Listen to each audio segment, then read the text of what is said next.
Last time we had a quick look at what's involved in filling in a UK tax return, both as a self-employed person and as a company director. Today, we're going to have a look at how you actually pay your tax bill.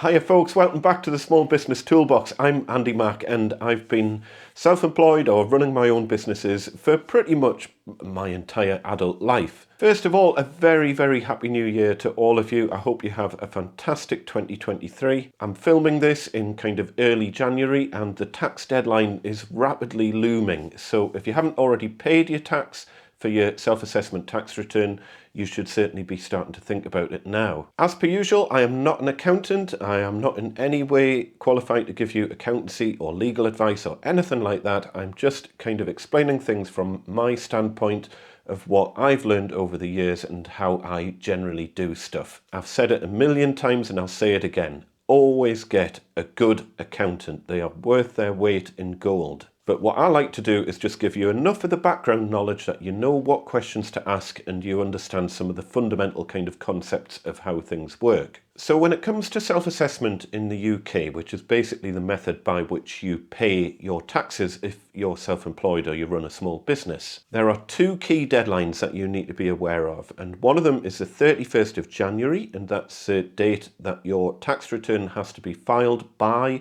and any tax that's outstanding needs to be paid by that date.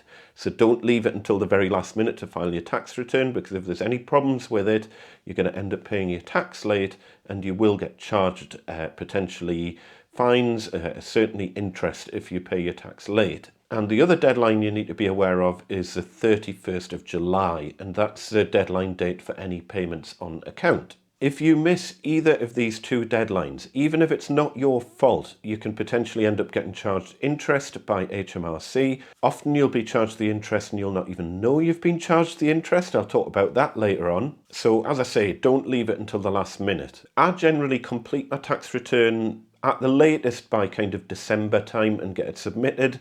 And then that gives HMRC a good couple of weeks to check it over, and then I can pay any tax due and make sure that that tax is paid well before the 31st of January deadline. Remember, January is going to be the busiest time of year for HMRC and for accountants as well. So if you do run into any problems with your tax return and you need to speak to HMRC, January's not the best time to do it. So try and get stuff done and dusted well in advance of the January deadline. HMRC might send you a reminder email to tell you to pay your tax return, but they don't always. I've had the reminder email with one business and I didn't get the reminder email with another business. So don't rely on that. Make sure you've got your own reminder set up so that you pay your tax in time and you avoid any late filing penalties. And by the way, here's an example of the reminder email that I've received from HMRC. You'll notice there's no links in the email to take you to the HMRC website, which is a very good thing.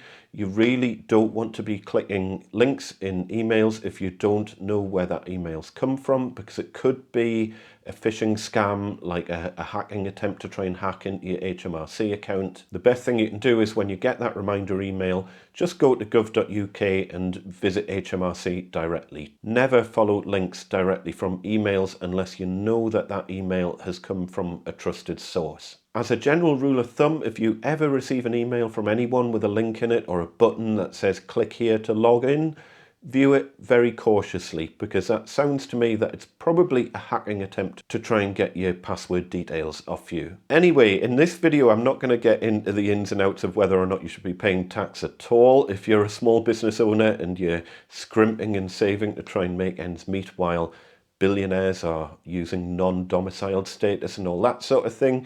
That's another video for a whole nother day. For now, let's just show you how to do things legitimately, and then you can make your own decisions what you're going to do off the back of that. Let's head over to the computer and I'll show you what's involved in actually paying your tax bill in the UK. So, as per usual, I've come to gov.uk/self-assessment tax returns with hyphens in between all of those bits. And I'll show you kind of the quick way of doing it first of all, but we're going to drill down a little bit into this before we pay anything. So you'll see as soon as we're on this screen, we've got an option here, pay your self-assessment tax bill. So I'm going to click on that. And then I'm just going to scroll down. We've got pay self-assessment now. We'll click on that. Get rid of the pointless cookie warnings. And you'll see it gives you an option to no pay without signing in. I would certainly advise signing in, so I'm going to do that. Continue. Fill in your government gateway credentials, and then obviously do your two-factor authentication access code. And then you can see this is taking us straight to your business tax account. And then if you just scroll down, you should see your outstanding balance is sitting there. And from that point, you can click on make a self-assessment payment. You've got the option to pay the outstanding amount, or if for some reason you want to pay a different amount, then you can do that. So we're going to click on the amount that is outstanding. And interestingly, we've got this new option now of pay by bank account. So I'm going to give that a try. Let's just have a look at what it does. And interestingly, this is now going to try and take us to my online banking and do some sort of pre-authorized payment. I'm not particularly comfortable doing that at the moment. So I'm going to go back to choose another way to pay. And generally what I do is a debit card payment. We'll do continue.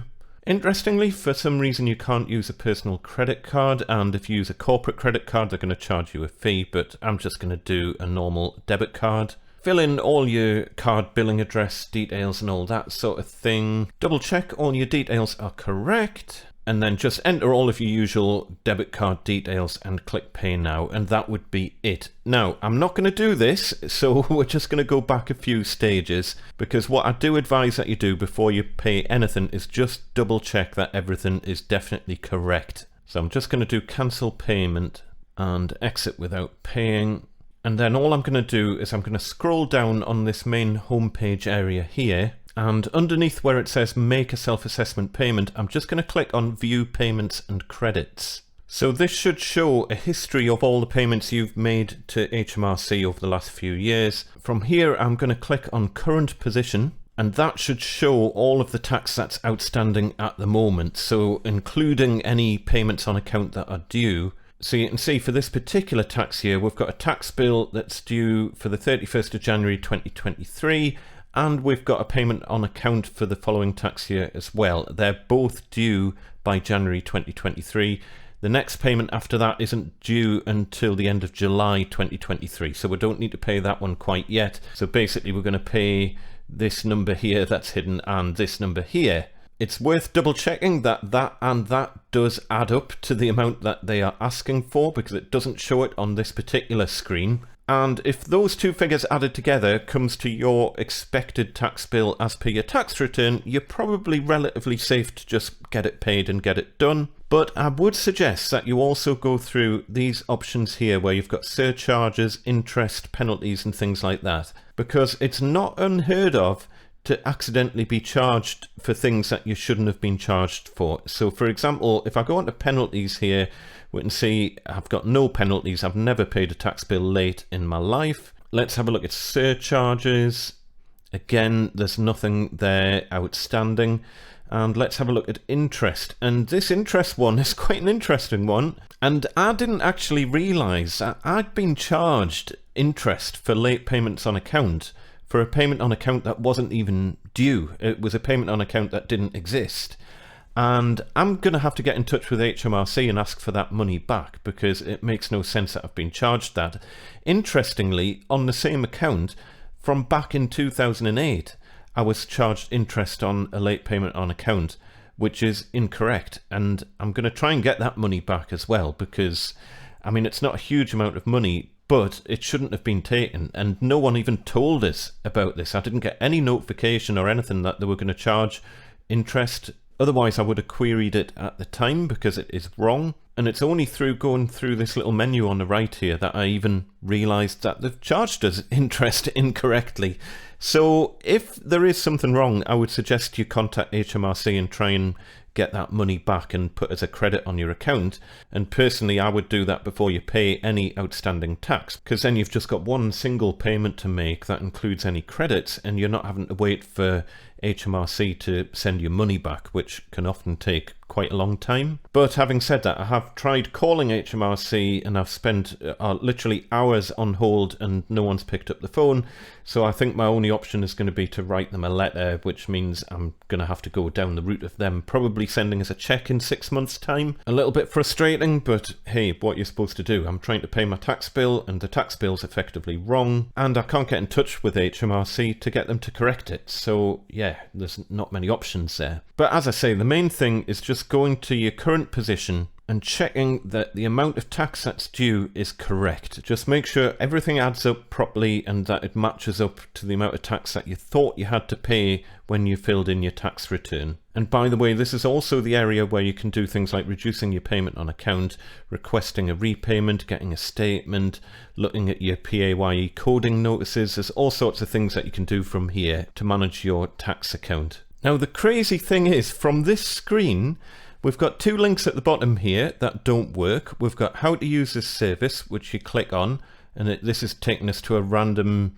generic HMR revenue customs page that doesn't tell you how to use the service. And if we click on how to pay, that takes you to the same random page that doesn't tell you how to pay. So as far as I can tell, from this screen, there is no way to actually pay your tax bill, which is kind of crazy. If anyone has worked out how you pay your tax bill from this particular screen, then do pop it down in the comments below. But what I'm going to have to do is click on your HMRC services. I'm then going to click on business tax account, which doesn't really make sense because for this particular tax year, I didn't even have an active business. And then from here, we're pretty much back to where we started. Just scroll down and you'll see we've got this little link here, make a self-assessment payment. And you know what to do from there. It's pretty straightforward. As I say, the main thing is just don't pay anything until you know the amount is definitely correct. So there we go. It's straightforward-ish, but if you're sitting there waiting for HMRC to get in touch with you to ask you to pay your tax bill, you might be in for a long wait. And be prepared that they might charge you interest and late payment fees while you're waiting on them to get in touch with you.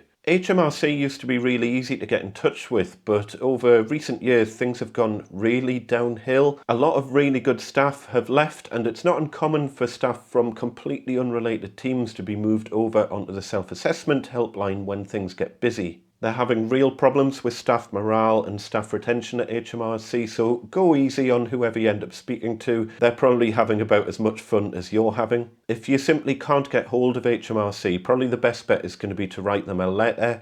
I'll include their address on the screen at the moment and I'll include it down in the description below, but do check the address for yourself because that might change over time. Another word of warning though, HMRC have massive postal backlogs and it could well be that it could take anything from several weeks to several months before they even look at your inquiry. So if you are chasing up something like late payment charges that weren't valid and you're trying to get that money back, or perhaps you're trying to query a tax bill, you're not sure how much you need to pay, make sure you keep everything documented in writing, because if you run into a problem where they've caused the delay and you've ended up paying late payment fees, you should be able to get that money back. But I'll warn you now, it's not going to be easy. And finally, make sure you set your own reminder for when your second payment on account is due on the 31st of July.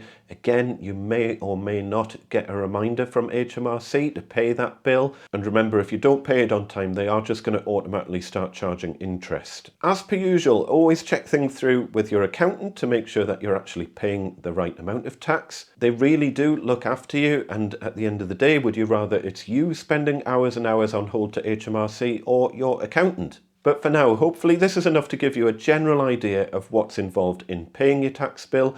If you've got any comments or suggestions or queries or anything you think I've got wrong in this video, post it down in the comments below. For now, good luck on your small business journey and we shall see you next time. Tatty bye.